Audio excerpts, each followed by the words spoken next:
Antes de la escritura ya había mensajes, pero no estaban en libros. Estaban grabados en piedra, trazados en desiertos, pintados en cuevas donde solo el silencio habita. Mensajes tan grandes que algunos solo pueden verse desde el cielo. Y tan extraños que incluso hoy, con toda nuestra tecnología, siguen sin explicación. ¿Quién los hizo? ¿Para qué ojos estaban destinados?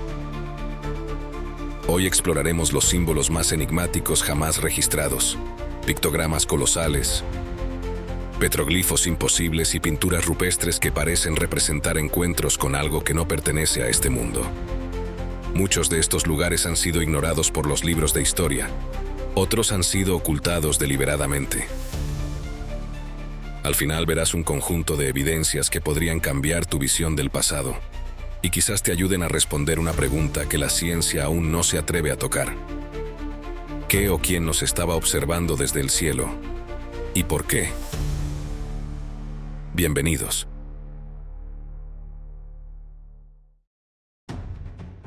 Existen señales tan grandes que solo pueden ser vistas desde el cielo. Marcas que los antiguos dejaron grabadas en la tierra como si quisieran hablarle a algo o a alguien más allá del alcance humano. Son figuras tan vastas que resultan invisibles desde el suelo, pero inconfundibles desde el aire. El desierto de Blythe, en California, es uno de esos sitios donde el suelo parece susurrar secretos olvidados por el tiempo. Allí, las piedras dibujan gigantes. A simple vista, el terreno árido parece inerte, pero cuando se observa desde una altura considerable, aparece lo imposible.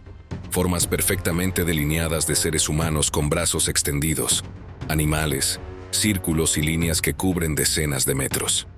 Estos geoglifos, conocidos como los intaglios de Blythe, miden hasta 50 metros de largo y fueron descubiertos apenas en 1932.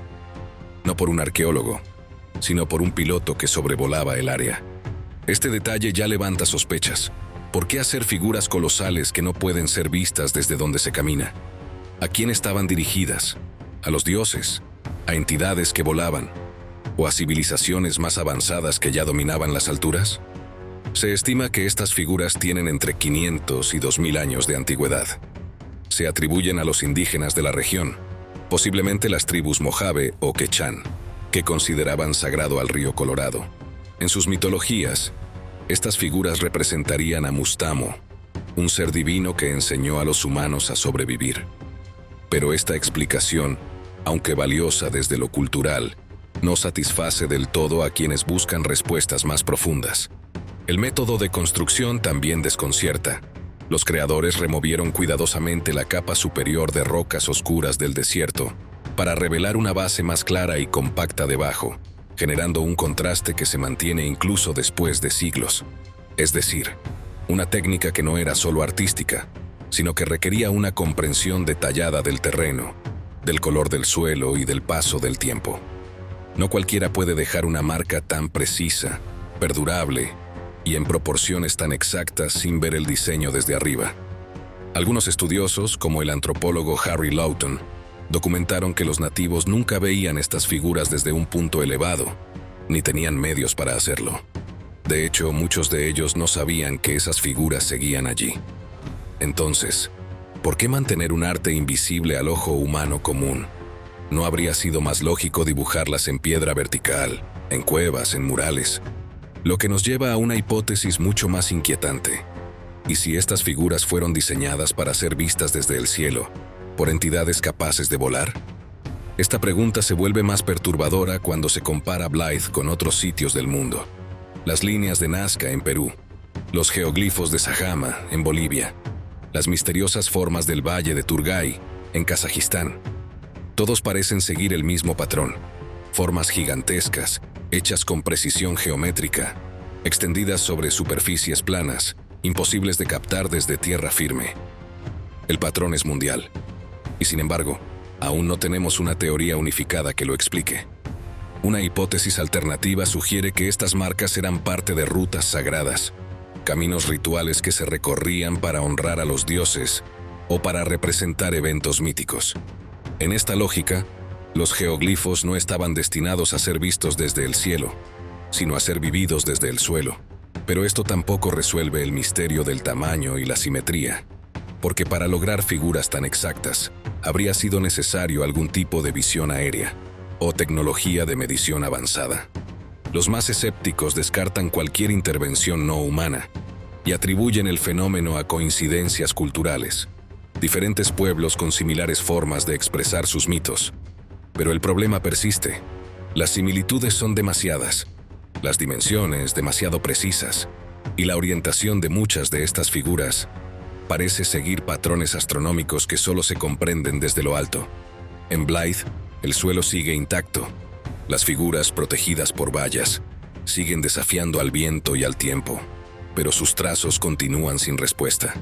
Nadie sabe a ciencia cierta quién las hizo, por qué se hicieron o cómo sobrevivieron tanto tiempo sin borrarse. Y eso convierte al sitio en algo más que un sitio arqueológico. Lo convierte en un espejo de nuestras dudas más profundas.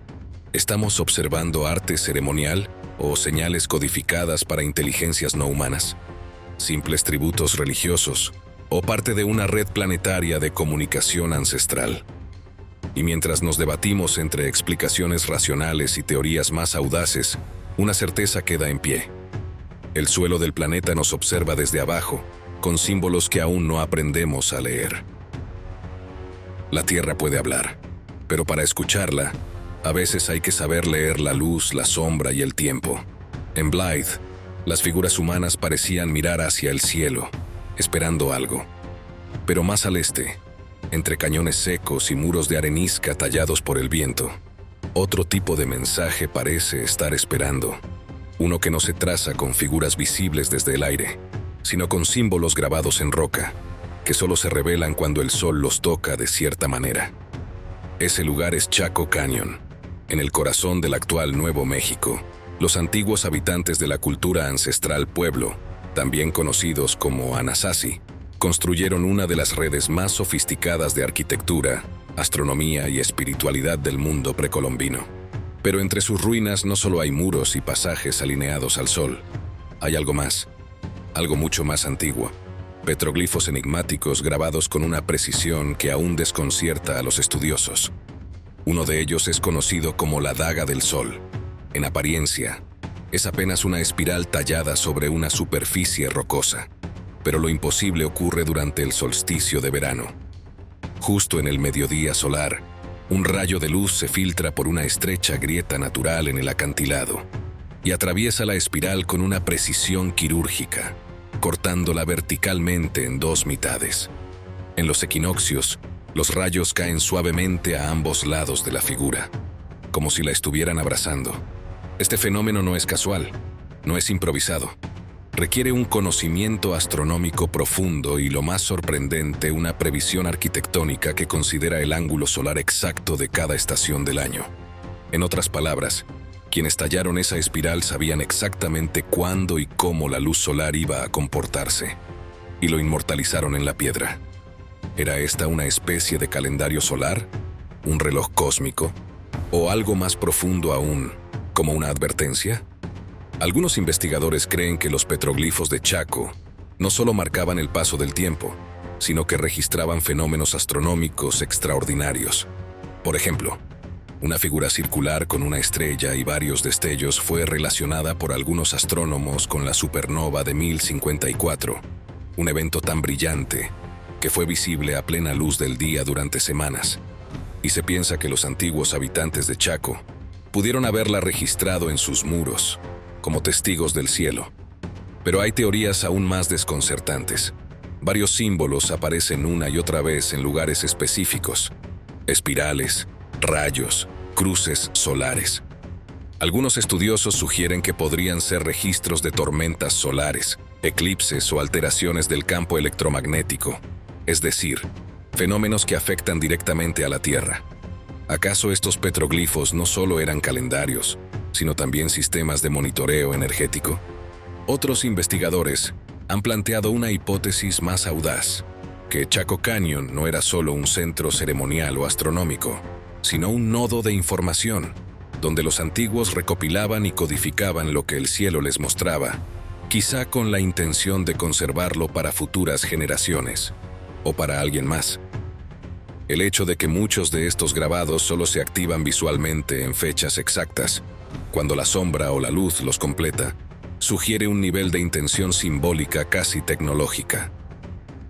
Es un lenguaje de luz y piedra, que solo puede ser leído si se conoce la clave, el momento del año, la hora del día, el ángulo preciso.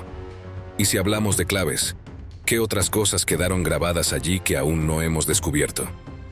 ¿Qué otros eventos celestes quedaron ocultos, esperando a que volvamos a mirar el cielo con los ojos de nuestros antepasados? La mayoría de los visitantes hoy pasan por el cañón sin saber qué buscar. Solo unos pocos, arqueoastrónomos, místicos, exploradores, se detienen a ver cómo la luz toca la roca, cómo los símbolos responden, cómo las piedras parecen recordar cosas que nosotros hemos olvidado. Chaco Canyon fue abandonado hace siglos, por razones que aún no comprendemos del todo. Algunos dicen que fue por el clima, otros, que sus pobladores se desplazaron hacia otros lugares. Pero entre las grietas del desierto, una posibilidad inquietante permanece, que sabían algo, algo que los hizo mirar al cielo y dejar sus mensajes grabados en roca, esperando que algún día los entendiéramos. ¿Era este un centro de observación solar? ¿Un archivo natural de eventos cósmicos? ¿O tal vez un lugar donde los antiguos pueblos se conectaban con algo mucho más grande que ellos mismos? Tal vez no lo sepamos aún. Pero si te interesa seguir desentrañando estos secretos olvidados, suscríbete a Dato Cierto, activa la campana y únete a esta búsqueda. Cada lugar, cada símbolo, cada sombra, podría ser una pista más en este rompecabezas que llamamos historia. Y si crees que ya lo has visto todo, espera a conocer una cueva en el sur del mundo, donde cientos de manos quedaron estampadas como testimonio. Pero entre ellas, hay algunas que parecen pertenecer a alguien o algo más. No toda señal del pasado está orientada al cielo.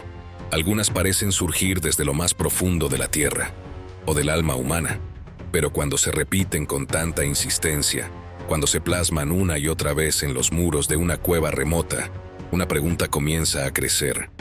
¿Qué estaban tratando de decirnos y a quién? En el sur de Argentina, escondida entre cañones y formaciones rocosas, se encuentra una de las expresiones más antiguas del arte humano en el continente americano. Se la conoce como la Cueva de las Manos, y no lleva ese nombre por azar.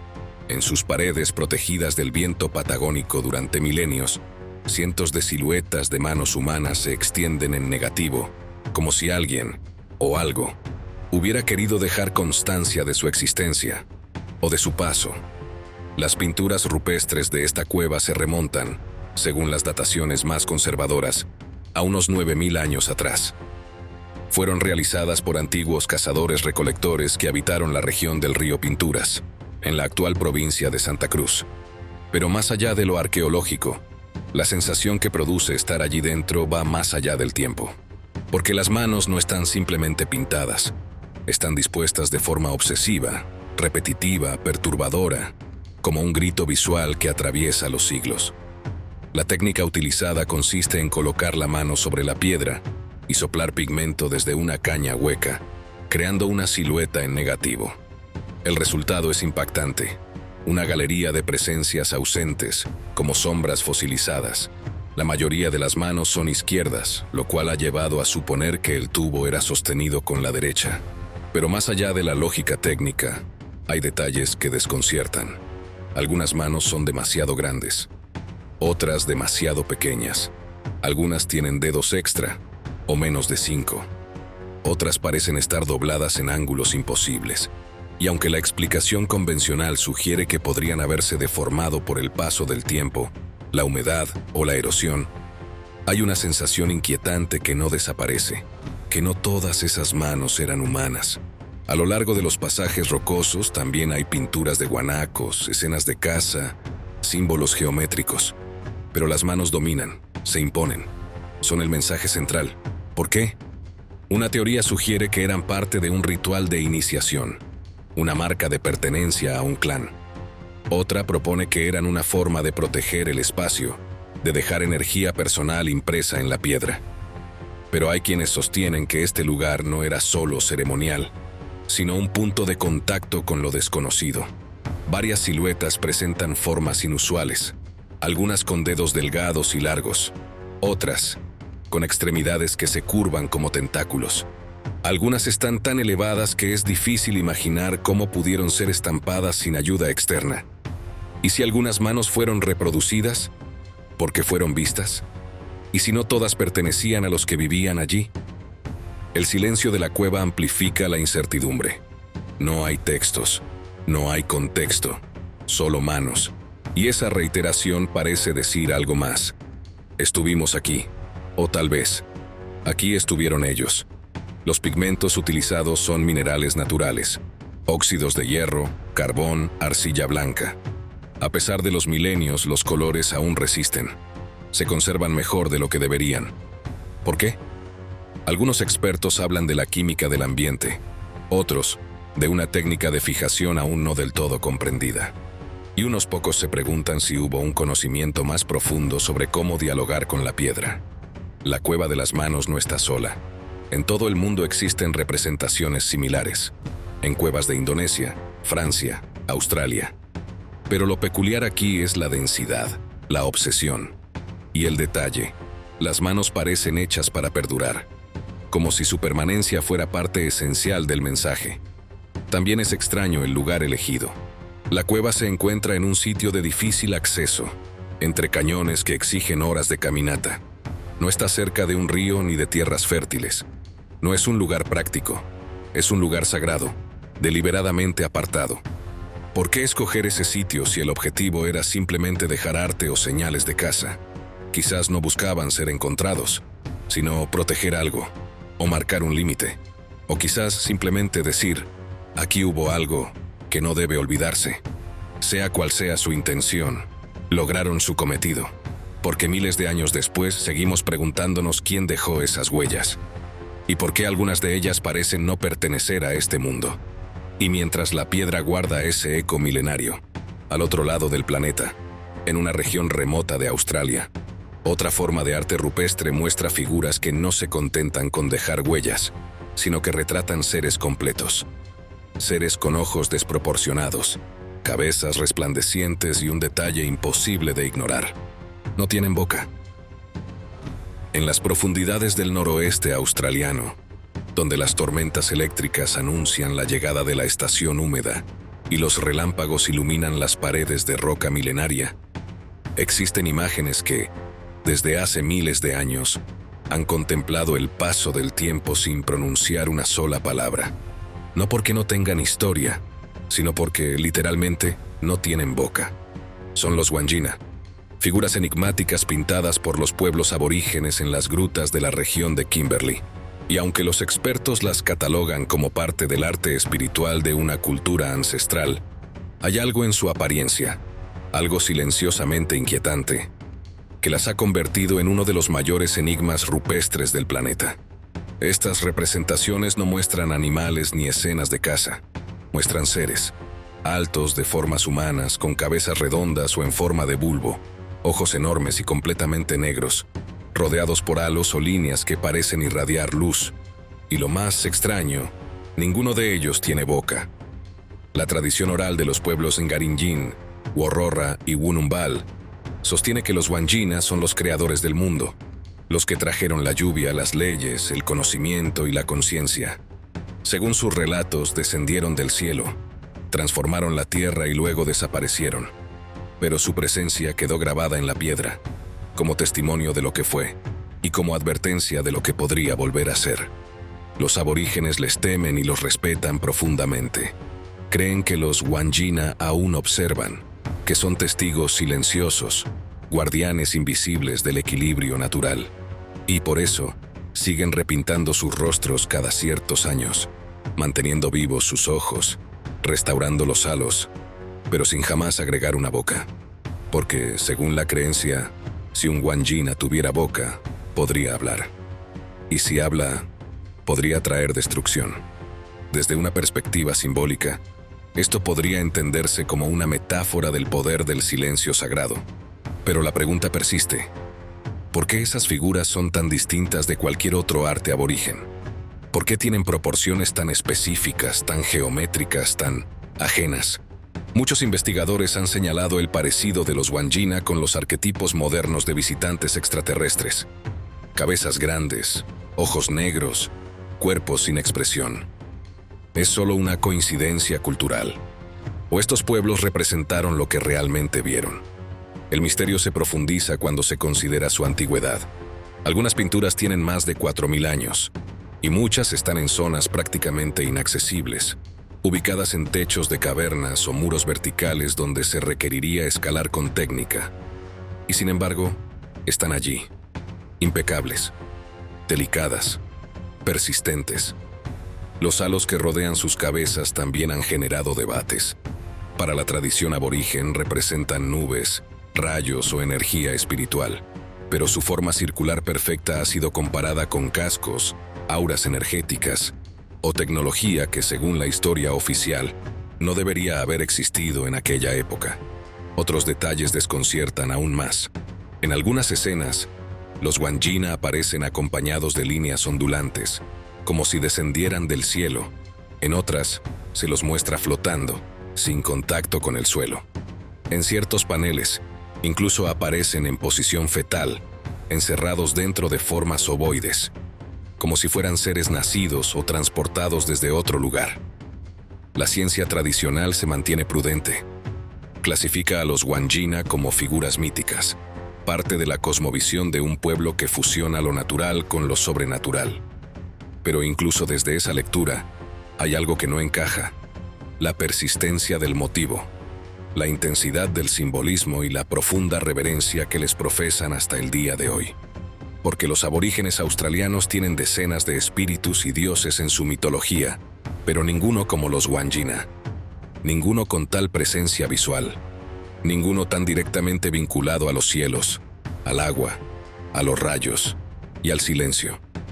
En un mundo donde el arte rupestre suele representar la vida cotidiana, cacerías, rituales, animales, danzas, los Wandjina aparecen como una anomalía. No representan lo que el hombre hacía, sino lo que descendía desde las alturas, lo que observaba, lo que instruía, lo que se manifestaba y luego desaparecía. Hoy, los visitantes que logran llegar hasta Kimberley quedan impactados no solo por la calidad de las pinturas, sino por la sensación que transmiten. No es arte para decorar, es arte que impone, que observa, que permanece, como si los ojos sin párpados de los Wandjina aún estuvieran cumpliendo su función original: mirar en silencio y recordar. Y si creías que lo más extraño ya había sido revelado, aún queda un fenómeno moderno que se repite cada año en campos de cultivo de todo el mundo. Diseños colosales, trazados durante la noche, sin huellas, sin sonidos, con geometrías que desafían toda lógica agrícola. Y lo más inquietante, solo visibles desde el aire. Hay señales que aparecen sin previo aviso. No están grabadas en piedra ni pintadas en cuevas, sino trazadas en la piel viva de la tierra, y solo visibles desde el cielo. Formas perfectas que surgen de la noche a la mañana, sin testigos, sin ruido, sin explicación. Son los círculos de las cosechas. Desde hace décadas estos patrones aparecen en campos de cultivo, trigo, cebada, maíz, en distintas partes del mundo, pero con especial frecuencia en Inglaterra, Alemania, Países Bajos, Italia y más recientemente, Sudamérica. Su origen ha sido objeto de burla, estudio, debate y temor. Los más simples muestran anillos concéntricos. Los más complejos parecen salidos de una mente que piensa en ecuaciones, geometría fractal, proporción áurea, codificación binaria y estructuras multidimensionales. Algunos han sido interpretados como representaciones matemáticas de estructuras cuánticas, otros como mapas estelares, relojes solares o advertencias cifradas. La gran incógnita no es solo su diseño, sino la forma en que aparecen. En muchos casos, los círculos son descubiertos al amanecer, en zonas vigiladas, sin que se registre ninguna actividad humana durante la noche.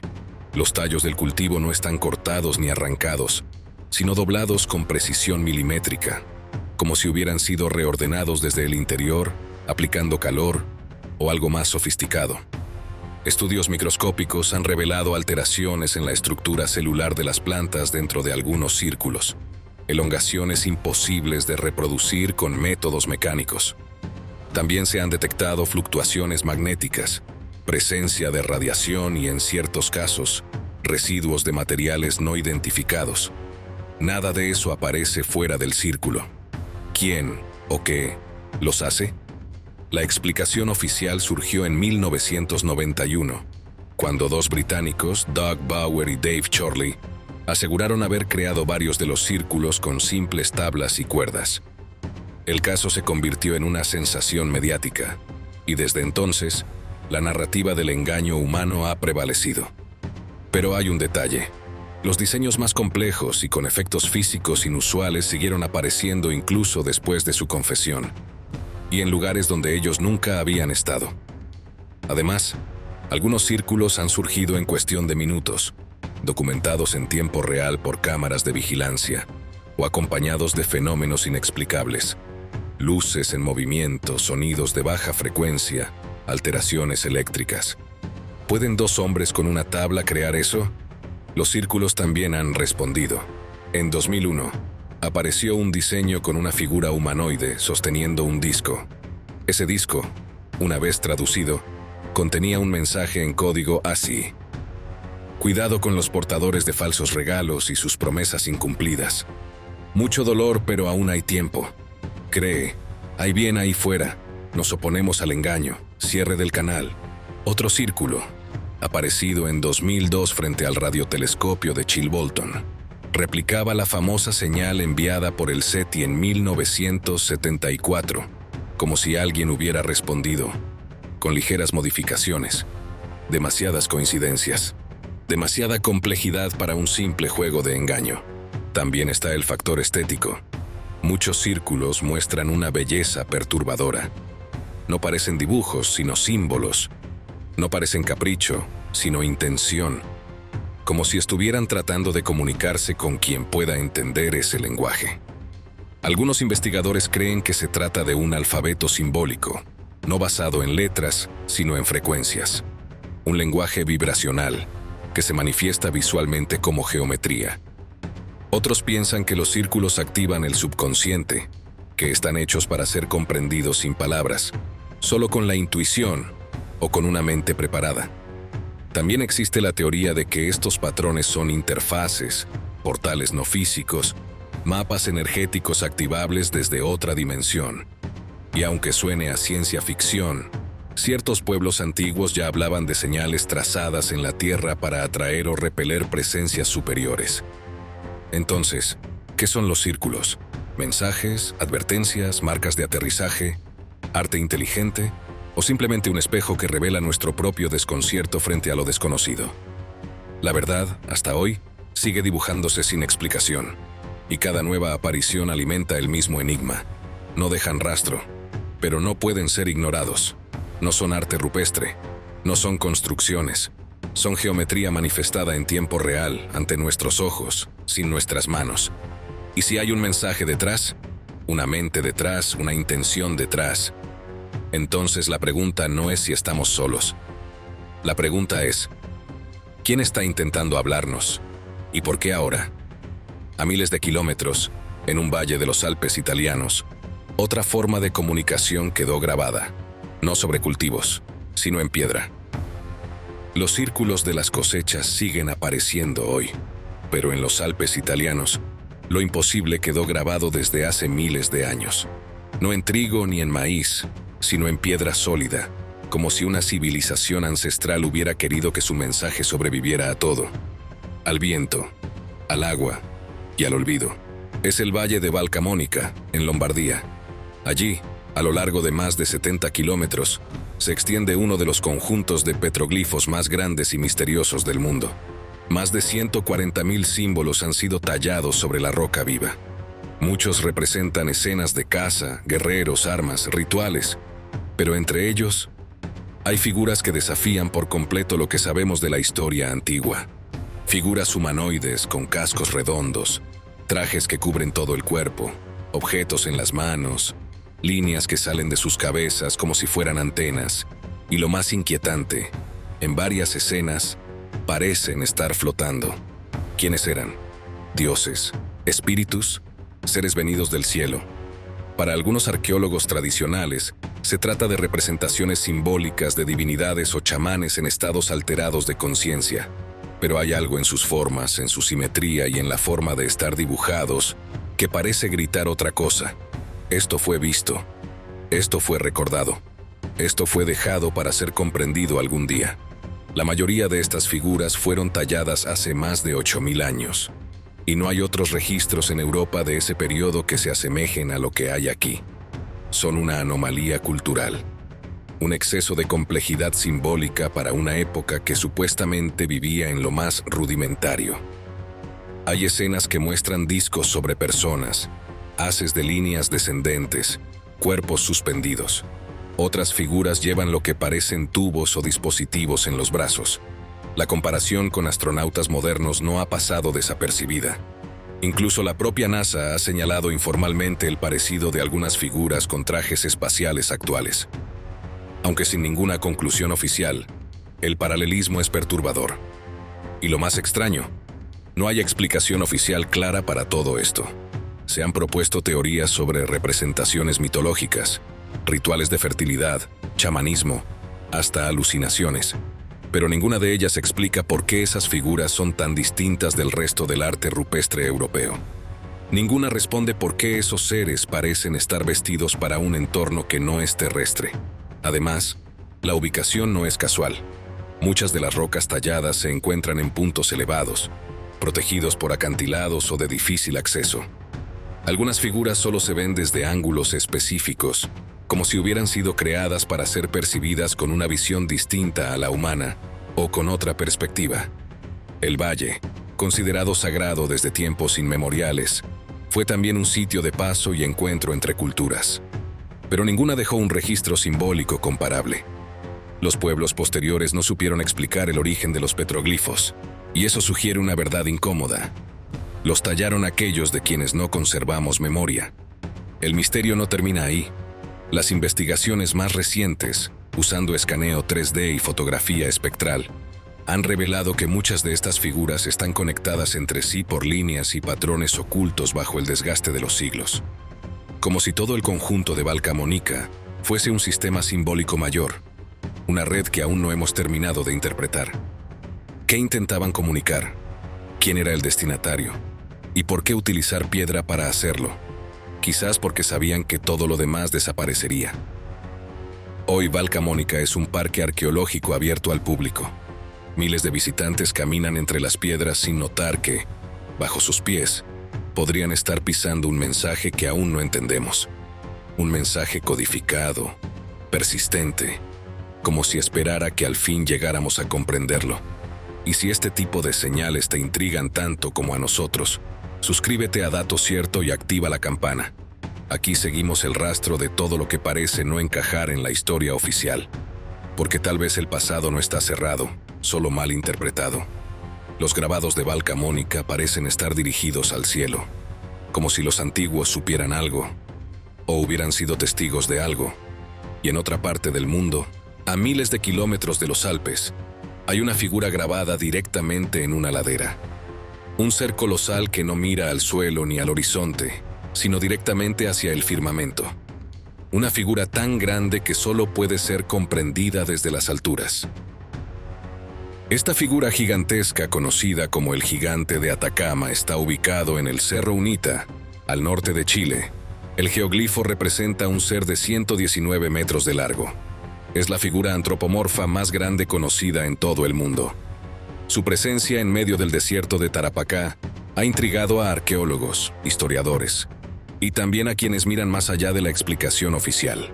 La figura tiene un cuerpo alargado, extremidades delgadas y una cabeza rectangular coronada por líneas que parecen antenas o algún tipo de corona. ¿Estamos ante un dios? ¿Un guerrero ancestral? ¿O quizás un visitante venido de las estrellas?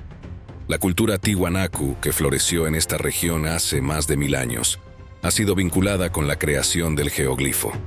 Sin embargo, hasta hoy no existe un consenso claro sobre su origen exacto. Algunos estudios indican que podría tratarse de una representación del dios Tunupa o algún ser sobrenatural vinculado al cielo y a las estrellas. Lo que sí está claro es que su diseño no responde a las proporciones humanas tradicionales.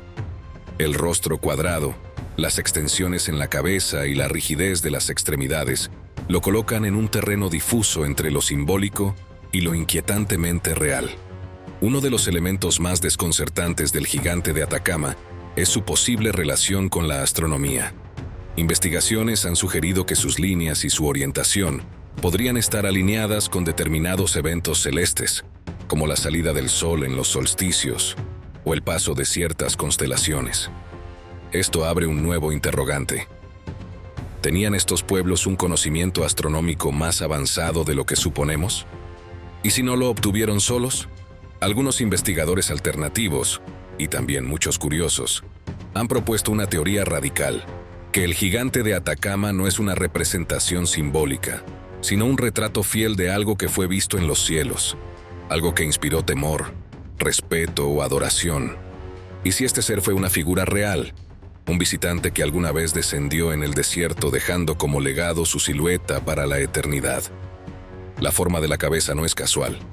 Las líneas verticales que sobresalen podrían representar algún tipo de casco, corona energética o incluso antenas. El cuerpo alargado y sus brazos caídos recuerdan representaciones de deidades no humanas halladas en otras culturas del mundo.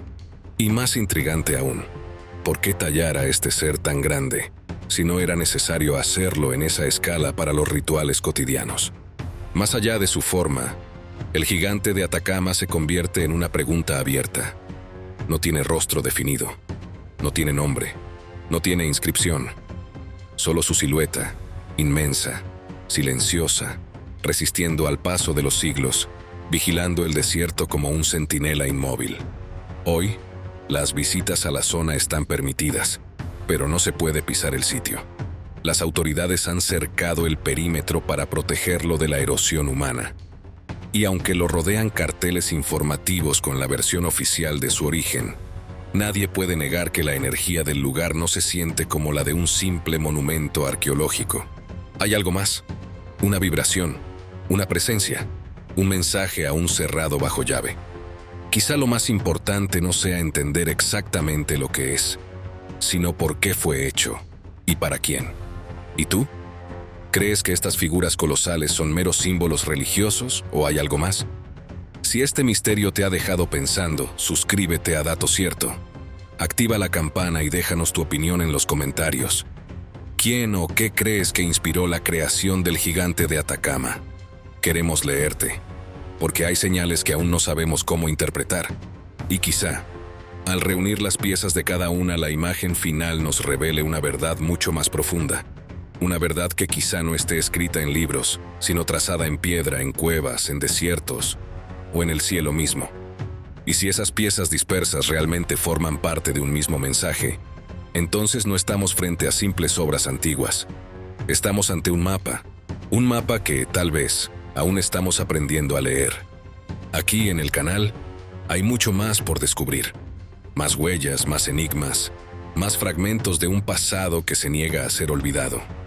Tal vez, entre todo ese contenido, encuentres las respuestas que la humanidad lleva siglos buscando, o nuevas preguntas que aún no nos atrevemos a hacer.